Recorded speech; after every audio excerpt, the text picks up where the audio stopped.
Most people don't realize this, but something important disappeared from everyday life years ago. Not suddenly, not loudly, it just faded. And the people who grew up before it vanished still carry the effects, even if they can't always explain why. You notice it in how they react. They don't rush to fill silence. They don't seem panicked by waiting. They're less performative, less restless, not because they're smarter and not because they're better, but because their minds were shaped before constant stimulation became normal. This difference wasn't created by personality. It was created by timing. Teenagers who grew up in the 1990s lived inside a psychological gap most people overlook.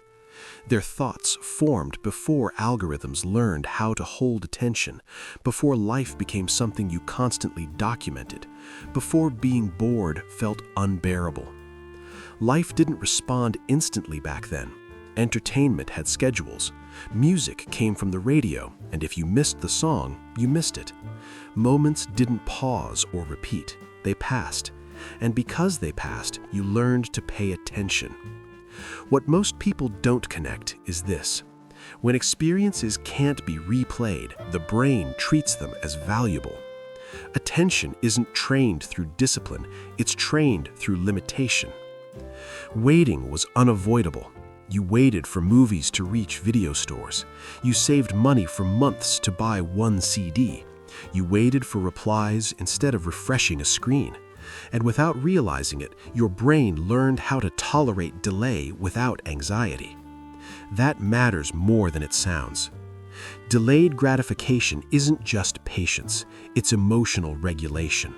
It's the ability to sit with discomfort without immediately escaping it. And that skill quietly shapes how people handle stress, relationships, and long-term goals. Here's where things shifted. This generation didn't just grow up without modern technology, they grew up watching it arrive. They remember when calling someone meant calling a house, when privacy was normal, when being unreachable didn't require explanation. Then suddenly everything accelerated. Messages became instant, sharing became expected, silence started to feel suspicious.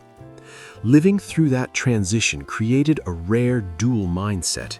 They learned how to function offline and adapt online, comfortable with depth but fluent in speed, not rejecting technology, just not surrendering to it. And it wasn't only about screens. It was the small friction of daily life, navigating with physical maps, solving problems without Google, figuring things out without instructions. These weren't dramatic struggles, but they trained self-trust, the quiet belief that I can handle this. That's why people shaped by that era often seem steady today. Not immune to stress, just less shaken by it. They're used to thinking before reacting, because life once required it. This isn't about superiority. It's about exposure, about what the brain practiced before everything became instant, loud, and optimized for attention. The world didn't just get faster, it got noisier, more reactive, less forgiving of pause. And the mental cost of that speed shows up everywhere, in anxiety, distraction, and constant internal pressure. So when someone from the 1990s seems calm in chaos, it's not because they're behind the times, it's because part of their mind was formed before everything started rushing. They remember when life moved slower, and that memory still shapes how they think. If you grew up as a teenager in the 1990s, you weren't just present for a cultural shift, you were wired before it changed everything. And that difference still matters.